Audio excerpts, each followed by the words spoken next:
మనతో పాటు ఈరోజు స్టూడియోలో అనగాని రాంప్రసాద్ గారు ఉన్నారు. సార్ నమస్కారం. నమస్తే అండి. రీసెంట్‌గా ఎన్వి రమణ గారు చీఫ్ జస్టిస్‌గా పనిచేసిన వ్యక్తి.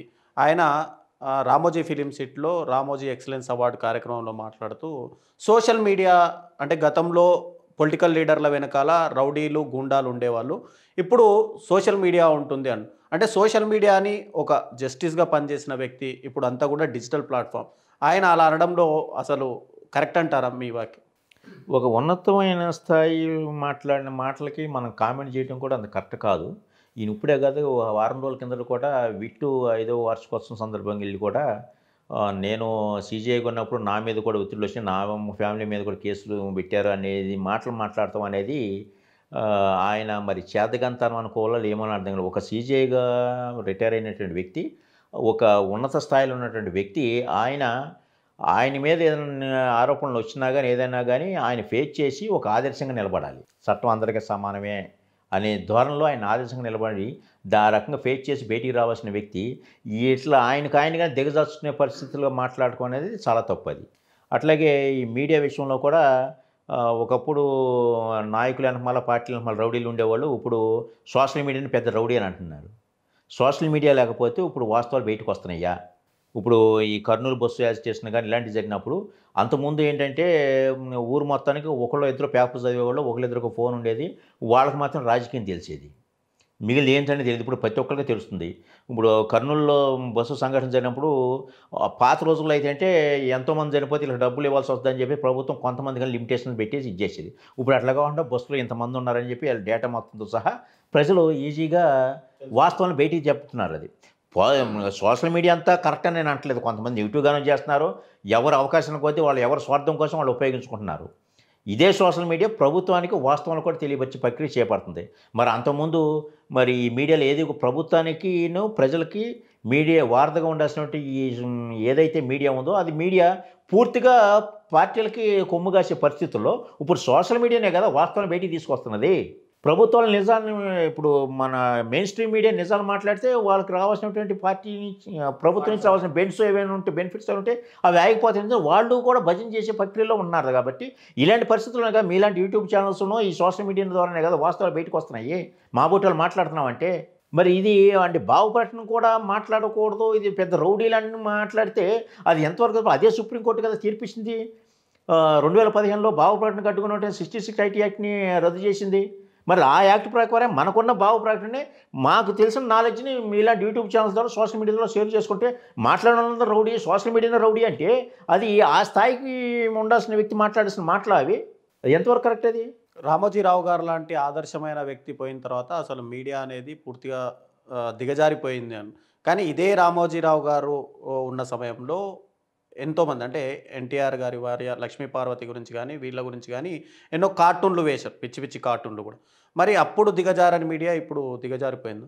రామోజీరావు గారు ఆయనకు ఆదర్శమేమో ఆయన రికమెండ్ చేశాడు కాబట్టి చంద్రబాబు నాయుడుకి డైరెక్ట్గా న్యాయవాదిగా ఉన్నటువంటి ఈయన డైరెక్ట్గా హైకోర్టు జడ్జి అయ్యాడు కాబట్టి ఆయన ఆదర్శం అయ్యి ఉండొచ్చు రామోజీరావు గారు. మరి రామోజీరావు గారు చట్టాన్ని ధిక్కరించి 45Sని ఉల్లంఘించి ఈ జనాల దగ్గర ఫండ్స్ వసూలు చేసి మార్గదర్శి ద్వారా వాటిని వేరే బిజినెస్కి ట్రాన్స్ఫర్ చేశారు. దాని మీద మరి ఒక సీనియర్ సిటిజన్కి ఇమీడియట్గా కేసులు క్లోజ్ చేయాలని చెప్పి సుప్రీంకోర్టు తీర్పులే ఉన్నాయి. దాన్ని కాదనకుండా కూడా ఆయన బతుకున్నంతకాలం కేసులు డ్రాగ్ ఆన్ చేసింది ఎవరు? ఇప్పుడు ఒక నేరం జరిగితే ఆ నేరానికి శిక్ష నేరం చేసిన వాళ్ళకే ఇదవుతుంది. అది ఆయన పిల్లలకు వర్తించదు ఆ శిక్ష అనేది. అదే సివిల్ మ్యాటర్స్లో అయితే కేసు చేసిన వ్యక్తి చనిపోయినా కానీ దానికి ఆటోమేటిక్గా ఆస్తుల తాలూకు కానీ ఏదైనా కానీ పూర్తి హక్కులు పిల్లలకు ఉంటుంది. సో రామోజీరావు గారి ఆస్తి హక్కులకి పూర్తి హక్కు పిల్లలకు ఉంటుంది, నేను కాదని అంటలేదు. కానీ ఆయన చట్టాన్ని ఉల్లంఘించి ఈ ప్రభుత్వాన్ని న్యాయస్థానాన్ని మేనేజ్ చేసి తీర్పు లేకోకుండా పక్కన పెట్టేసే పరిస్థితికి వచ్చిందంటే మరి ఉన్నత స్థాయిలో ఉన్నటువంటి సుప్రీంకోర్టు ప్రధాన న్యాయమూర్తి ఉన్నట్టు మరి ఈయన ఎందుకు దాని గురించి ఎందుకు మాట్లాడతలేదు? ఆ చట్టాన్ని ఉల్లంఘించారు లేదా? ఆయనకు రూలు, రేపు నాకు ఇలా, రేపు నా పోటీ ఎవడన్నా కూడా అదే పని చేస్తే అప్పుడు ఇదే మాట మాట్లాడతారా వీళ్ళు?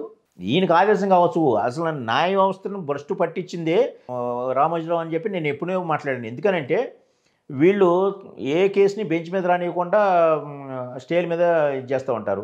ఆల్రెడీ సుప్రీంకోర్టు ఉంది 6 నెలలు దాటితే స్టే ఏదైనా సరే వెకేట్ చేసి ట్రయల్ కండక్ట్ చేయొచ్చు అని చెప్పి. మరి రామోజీరావు గారు చనిపోయేదాకా స్టేని ఎందుకు వెకేట్ చేయలేదు? ఇప్పుడున్న పరిస్థితుల్లో న్యాయ వ్యవస్థ ఎంత దిగజారిపోయిందంటే, ఒక వ్యక్తి లాయర్‌గా చేసి, బార్ కౌన్సిల్‌లో రిజిస్టర్ అయ్యి, 10 సంవత్సరాల ఎక్స్‌పీరియన్స్ ఉంటే డైరెక్ట్‌గా పార్టీలు హైకోర్టు న్యాయమూర్తికి ప్రమోట్ చేస్తున్నారు. అట్లా ప్రమోట్ అయిన వ్యక్తుల్లో ఎన్వి రమణ గారు ఒకరు. వీళ్ళు ప్రాక్టీస్ చేశారా, 10 సంవత్సరాలు కేసులు వాదించారనేది అనవసరం. 10 సంవత్సరాలు గ్యాప్ ఉందా లేదా తీసుకెళ్ళి వీళ్ళు పార్టీ భజన చేసిన వాళ్ళ తీసుకెళ్ళి అక్కడ హైకోర్టు న్యాయమూర్తులుగా వేస్తున్నారు. వీళ్ళకి గ్రౌండ్ రియాలిటీ తెలీదు. గ్రౌండ్ రియాలిటీ తెలిసిన వాళ్ళు ఎవరు కూడా ఈ రకంగా మాట్లాడరు. మరి ఇదే కోణంలో జస్టిస్ అమర్నాథ్ గౌడ్ గారు అని చెప్పేసి 2017లో న్యాయవాదిగా ఉన్నటువంటి ఆయన 2017లో హైకోర్టు జడ్జి అయ్యారు మన తెలంగాణకి. ఇదే తెలంగాణ 85,000 కేసులు జడ్జిమెంట్ ఇచ్చారు. తర్వాత త్రిపుర వెళ్ళారు. మొత్తం 92,000 కేసులు జడ్జిమెంట్ ఇచ్చారు 8 ఇయర్స్లో. 92,000 కేసులు జడ్జిమెంట్ ఇచ్చి వరల్డ్ రికార్డ్ సృష్టించారు. ఇప్పుడు త్రిపుర హైకోర్టు పరిస్థితి ఏంటంటే మా కోర్టు కేసులు అని తాళలేసే పరిస్థితికి వచ్చేసారు. మరి అలాంటి అన్ని వేల కేసులు జడ్జిమెంట్ ఇచ్చిన వ్యక్తికి పోనీ ఎలా పడితే అలా జడ్జిమెంట్ ఇచ్చారా అంటే అది కూడా కాదు. 0.1% అప్పీల్కి వెళ్ళారు పబ్లిక్. అంటే దాదాపు 900 కేసెస్ మాత్రమే అప్పీల్కి వెళ్ళారు. అంటే ఎంత యాక్యురసీగా జడ్జిమెంట్ ఇచ్చారు. మరి ఆ తీరులో మిగిలిన న్యాయమూర్తులు ఎందుకు పనిచేయట్లేదు? ఇలా మన దేశంలో ఉన్న దౌర్భాగ్యం ఏంటంటే టాలెంట్ ఉన్న వాళ్ళని గుర్తించరు. ఎవరైనా ఒకటి ఏదైనా కనిపెట్టారంటే దానికి అదని ఇదని చెప్పేసి వాడిని నిరుత్సాహపడుతున్నారు. కాబట్టి ఈ టాలెంట్ ఉన్నవాళ్ళు ఈ ఐబొమ్మ రవిలాగానో లేకపోతే విదేశాలకు వెళ్ళిపోయి ఏదో చేసుకుంటూ బతుకుతున్నారు తప్పించి మన వాళ్ళ యొక్క టాలెంట్ విదేశాలకు అమ్ముకుంటున్నారు. మన దేశం మాత్రం దగ్గర రానవట్లేదు. మరి అలాంటి జస్టిస్ అమర్నాథ్ గౌడ్ గారిని సీజేగా చేసినట్టయితే టోటల్ దేశంలో ఉన్న న్యాయ వ్యవస్థ మొత్తం 2 సంవత్సరాలు సెటరేట్ అవుతుంది కదా, కేసులు మొత్తం క్లియర్ అయిపోతాయి కదా. మరి ఆ దిశగా ఎందుకు ఆలోచించట్లేదు? ఎన్వి రమణ గారు నేరుగా నామినేట్ అయ్యారు కాబట్టి ఆయనకి అనుభవం లేదు కాబట్టి ఆయన ఈ పాస్దాన పద్ధతిలో ఆయన ఎవరికైతే నామినేట్ చేశారో వాళ్ళకి ఏదో అన్యాయం జరిగింది ఉద్దేశించేది కానీ ఇంకోటి కానీ ఆయన అలా నాకు దేవుడు అన్నట్టుగా మాట్లాడుతున్నారు తప్పించి ఆయన అందరికీ దేవుడు కాదు. రామోజీరావు గారు ఏ రోజున నిజాలు చెప్పలేదు. అదే రామోజీరావు గారు నిజాలు చెప్పుంటే ఈ రోజు పరిస్థితులు ఉండే కాదు, రాజకీయ పరిస్థితులు అన్నీ కూడా. గతంలో మెయిన్ స్ట్రీమ్ మీడియాలో ఏం చూపిస్తే అదే నాణ్యానికి ఒకవైపు మాత్రమే వాస్తవాలు తెలుసు కదా. మరి ఇప్పుడు అందుకని సోషల్ మీడియా వచ్చిన తర్వాత అందరికి అర్థమైంది కాబట్టి ఆయనకు బాధ కలుగుతుంది. అయ్యో రామోజీరావు గారు లేరే, రామోజీరావు గారు ఉంటే ఇట్లా ఉండేది కాదు అని చెప్పి. రామోజీరావు గారు కూడా మీడియాని ఇంట్రడ్యూస్ చేసింది ఆయనే కదా. సోషల్ మీడియాకి వచ్చినాక వాస్తవాలు ఉన్నాక రామోజీరావు గారు ఏం చేయలేని పరిస్థితి. అదే రామోజీరావు గారు ఉన్నప్పుడే నేను చేశాను. రామోజీరావు కొనేమో రైతు కొనేమో ఇదే మాట్లాడిన ఎప్పుడైనా మాట్లాడా ఆయన బతుకున్నప్పుడే. ఈ రోజు నేను కొత్తగా మాట్లాడింది కాదే.